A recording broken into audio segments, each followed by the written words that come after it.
Okay, and so we're done with that, and it is now time for us to do something else. We're gonna go ahead and make our way out of here. So there's a few things that we can do here in Termina Field while we are out here in Termina Field, so I'm gonna go ahead and get those done right now. Also, all these times where I'm just like briefly stopping here, it's because I'm looking through my notes, because I did take in a lot of notes before in preparation of this video, and because I took in a lot of things, there's no way I'm gonna memorize what I'm gonna do, what I plan to do out of that, so I just look at my notes and see what I want to do. Somewhere along the line there's a grotto, couldn't find it, so I'm just gonna go in here and see what we got going on inside over here. Oh, okay, this is a grotto that I also want to show. So, these are, I guess, secret gossips, as what the game calls it, basically. So you're gonna scattered throughout Termina Field are these. Why didn't that work the first time? All right, let's go and try that again. This time at a different spot, because that was certainly weird.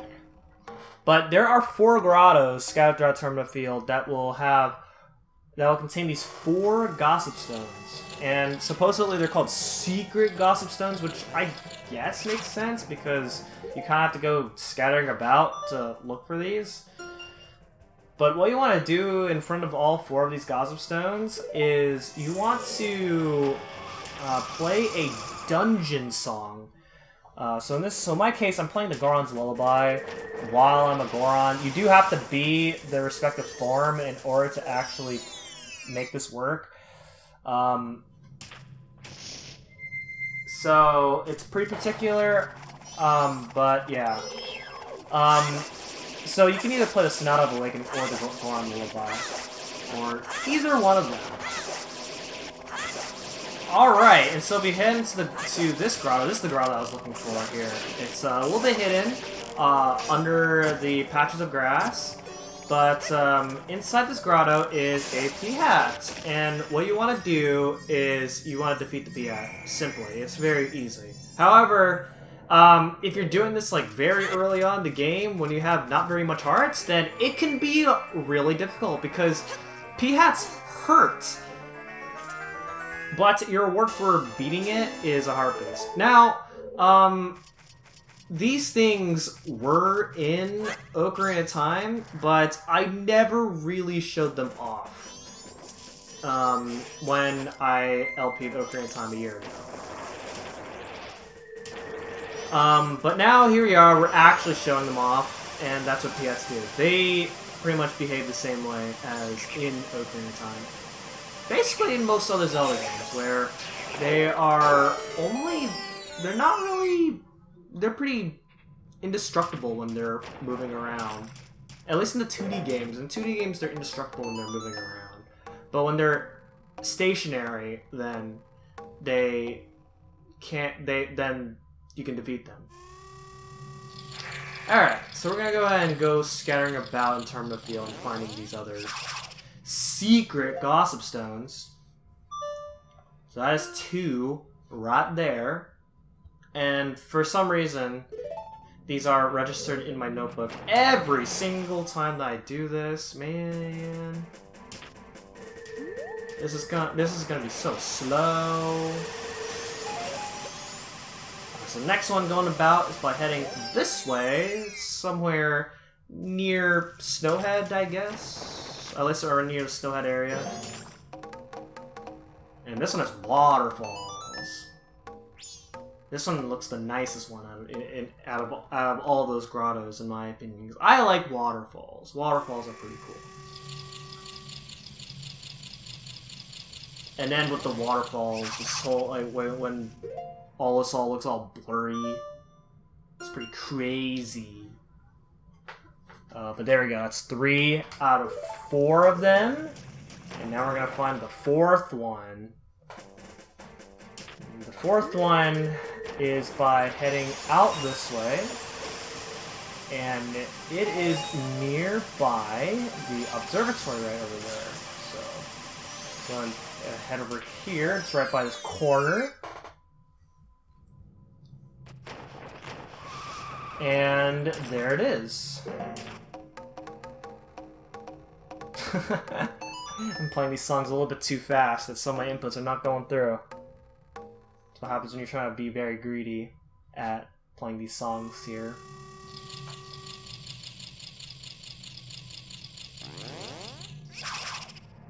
Alright. And our reward is a heart piece. Alright, there we go. Oh, a fifth one? What is that about? Oh, okay, is this confirming that we got the heart piece from over here? Alrighty. That is that. Taken care of. Alright, and then another thing that we can do while we're here... by the way, nearby this area is another location that we can't really get to at the moment. So just keep that in mind for later. Although later on it will be required, but not right now. Well, actually, you can go there right now if you really want to, and that is by being a dirty cheater, but I'm not a dirty cheater, so we're gonna do things this way. Alright, and so go inside this grotto nearby the snow, and we have a grotto full of Dodongos. And once again, Dodongo, just like P-Hats, Dodongos hurt if you're taking them on early on, but as a Goron, these Dodongos aren't much of a problem because they're gonna throw in flamethrowers at us, but Gorons actually resist fire damage. Otherwise, if you're doing this as Human Link, then you're gonna get knocked back by the flamethrower, and it hurts. Those guys hurt, especially when you're dealing with two of them simultaneously. But when you defeat a Dodongo, then you get a purple rupee. That's 50 rupees each. So by defeating these Dodongos, you not only get 100 whopping rupees, but you get a piece of heart as well. So that's a pretty hefty reward that we just got there.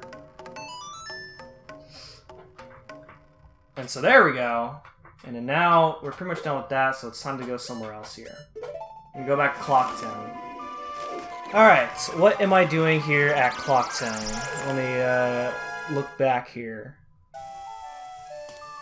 Okay. Oh, okay. Alright, so here in East Clock Town, there's a treasure shop that is open during the day and not at night.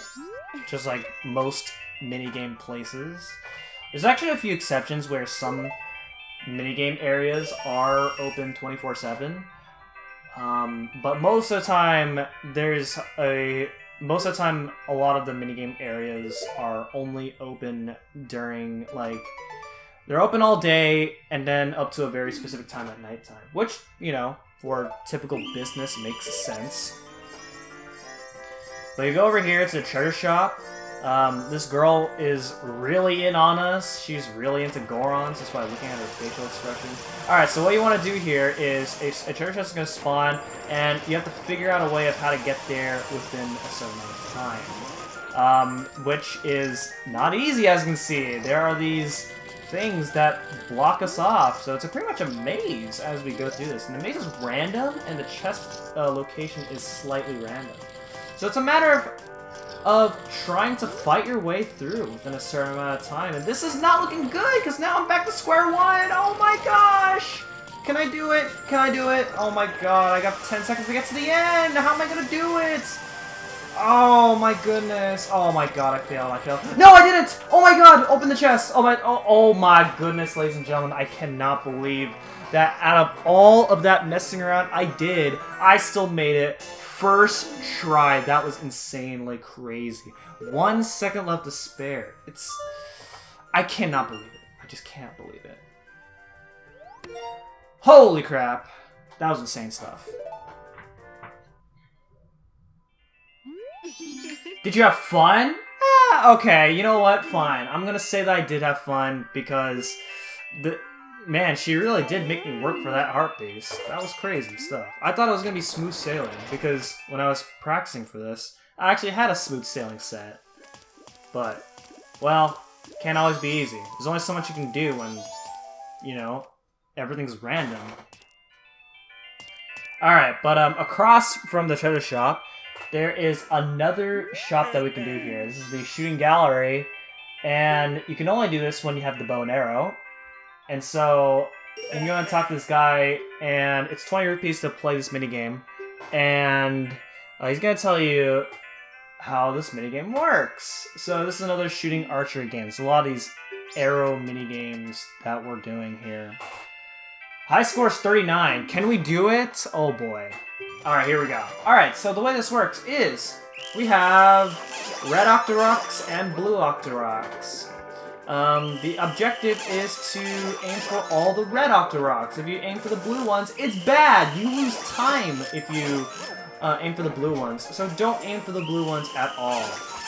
And so, again, this minigame can be difficult on the original version when you have to manually aim, and because I'm spoiled and I'm playing on the 3DS version with gyro aiming, it's a lot easier for me to precisely aim at these Octoroks and get a really good score.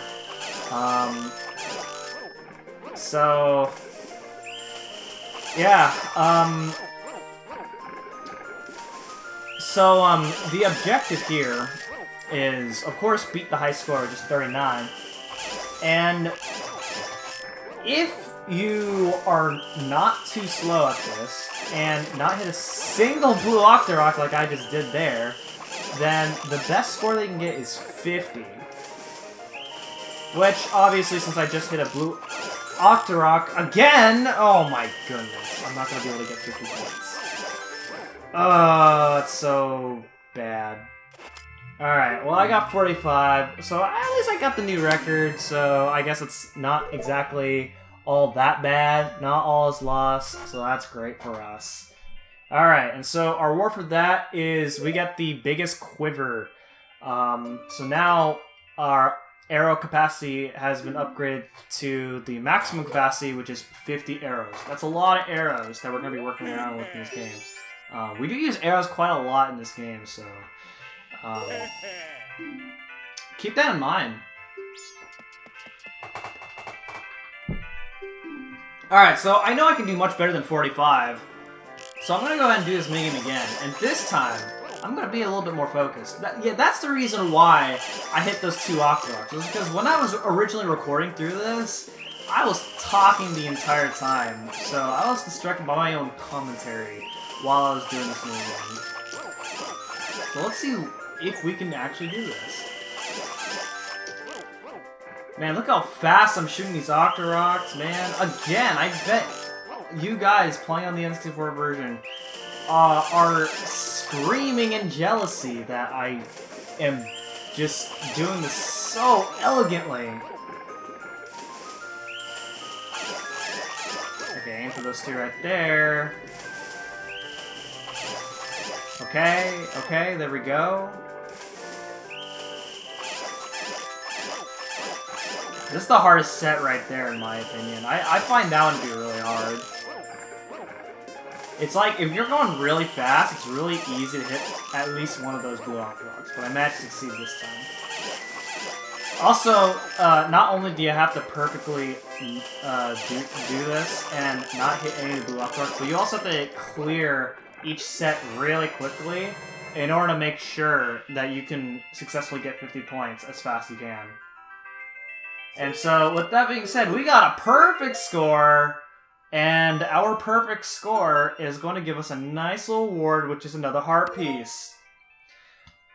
Which this game is showing that we logged in the heart piece before we even get the heart piece. And so, with that is that minigame. Again, super easy in this version, but kind of difficult in the original version. Yeah. Alright, so, with that being said, there's not really much that I want to do in between time, and so what I'm going to do is that I'm going to show you guys something. One really cool thing about the Song of Time that I haven't shown off yet is that if you play 2 notes of each note in the Song of Time, then in the original version, you advance 6 hours at a time, but in this version, you can choose which time frame that you want to be at. In this case, I want to be on the 3rd day, which sounds crazy. You know, normally you don't want to speed up time when you're pressed for time, but what I want to do next is only accessible in the third day, so I'm going to go to the third day. And so, we're going to head over to where I want to go in the third day. And this is something that I could have done much earlier in the game, but we're going to go and do it now. As I said early on in the playthrough, this game is it has a very heavy emphasis on side quests. So, you know, while this game is not very long, if you're just going through the game, it's not very satisfying if you're just going through the game. So you want to do as much as you can. Alright, so this is Milk Road, another part of Termina Field. And normally, there's a huge rock block in the way into this place, which is the Romani Ranch. So you can only enter this place in the third day as a result. Because the guy was saying that he's trying to clear up the large boulder blocking the path to Romani Ranch. And then on the third day, he's finally succeeded in that, so we can finally go to Romani Ranch here on the third day. Romani Ranch is pretty much your Lon Ranch, with a few extra things that you can do here. You go here into the Cuckoo Shack, which is only available in the daytime. And here's this guy. I heard from my gramps the moon's gonna be falling down. With something that big, I'm sure that I won't be able to survive, and I can't run like I used to. My only regret is that I won't be able to get to see these guys in their prime as roosters. If only I could move like I used to back in the day, I'd march these little dudes all around until they grew big and strong. Pretty sad life that you won't get to see these guys. I don't know if it's implied that you're raising them and that you won't be able to see them off as chickens, as actual chickens, but you know, we're gonna go and do you a little favor. So the Brevin mask that we got from that music box guy, I don't actually... there's a name for him, and I always forget what it is. But with the Brevin mask that we obtained from him, you can actually march while you're wearing this mask. And then we're going to do something very silly, and that is to go around the shack and gather up all these chicks here.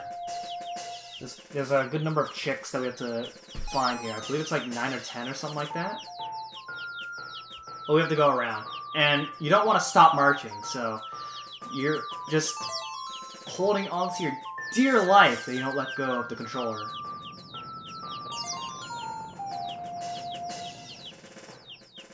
Alright. So, we gotta go ahead and move around. Got a good number here. What is that? Is that 7? It's either 7 or 8, I can't tell.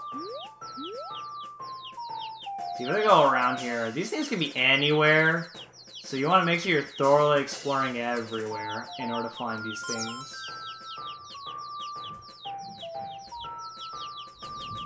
Okay, one more, I think. Right, this one right here? Okay. Oh, there's another one right there. Okay. Gotta go all the way from one side to the other side. Very, very slowly. And the music is very silly, too. Oh! Oh! What is happening? Wow. So it's just as the effects of the Bremen mask, when you lead something over, then it, like, very quickly matures an adult. It doesn't make much sense, but, there we go. All these chicks are now chickens, or cuckoos, or roosters, according to him. And then our word for that is the bunny hood, which is one of my favorite masks. Unfortunately, now is obsolete because what the bunny mask will do is it allows you to run fast as Human Link.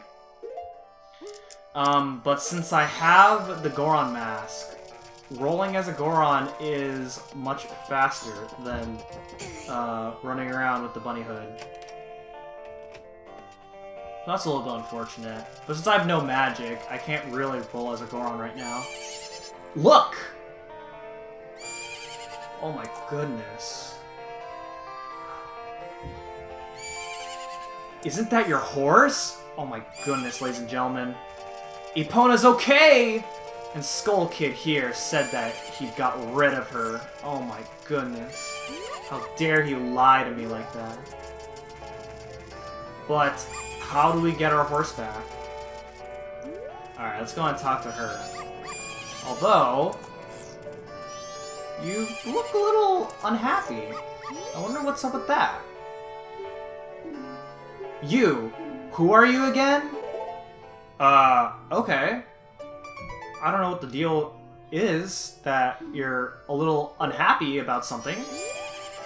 What happens if I shoot this thing down? Will you be happy again? Probably not. Alright, something else is we go inside over here. And then this is, Ramani's sister here. And she is also pretty sad. I wonder what's up with that. Why is this ranch full of sad people? I thought, like, people who live, people in ranches are typically happy people. But apparently these people are not so happy. And they're not even going to explain what happened, other than the fact that their cows are missing. Who could possibly steal their cows? Who has the nerve to steal somebody's cow? I cannot believe it. The nerve. The absolute nerve. Okay.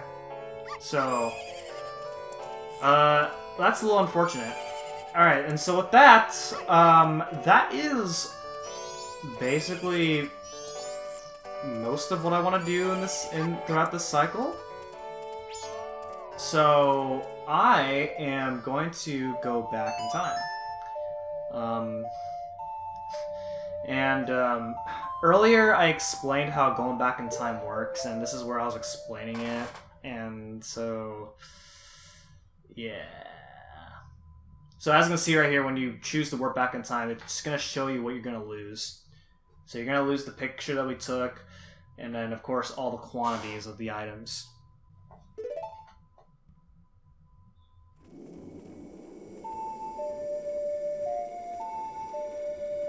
So as we're falling down, you can see all of our stuff falling out here. Which actually reminds me, I forgot to deposit my rupees before I warp back in time. That's a little unsmart of me. That's okay.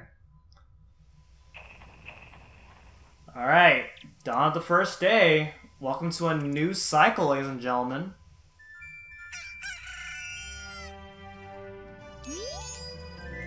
The quickest way to the ocean is through the west gate. Okay, thanks, Navi. Alright. And so, I once again went back to the Deku Palace to take a picture of the Deku King again, and see if this will work this time, since it is now earlier in the daytime to do this. So, I should have no reason for this to not work, right? I don't know. Here we go. Blimey, where is he? My spoiled son is slacking off again. A man his age has no business searching for fairies. Oh, welcome. My apologies, this has nothing to do with you. Have you taken any photographs? Okay, so you're going to show him the picture here of the Deku King. The King! You are amazing! If you're not a Deku Scrub, you're not allowed to enter the Deku Palace, but yet somehow you took this picture. This is a rare, this is as rare as they, I don't even know what else it said, but basically if you show him a picture of the Deku King, then he'll give you a heart piece. This also works, you can also show him a picture of Tingle, and then this will also count. And so, with that, we get ourselves a heart piece as a reward, and there we go. Very nice. Okay, and so with that being said, this is a very long session, and so, with that being said, that is going to be it for this episode of The Legend of Majora's Mask, and next time, we're going to go ahead and start a new cycle. Now, that is a new set of 3 days, so thank you guys so much for watching, and I will see you guys next time. Goodbye.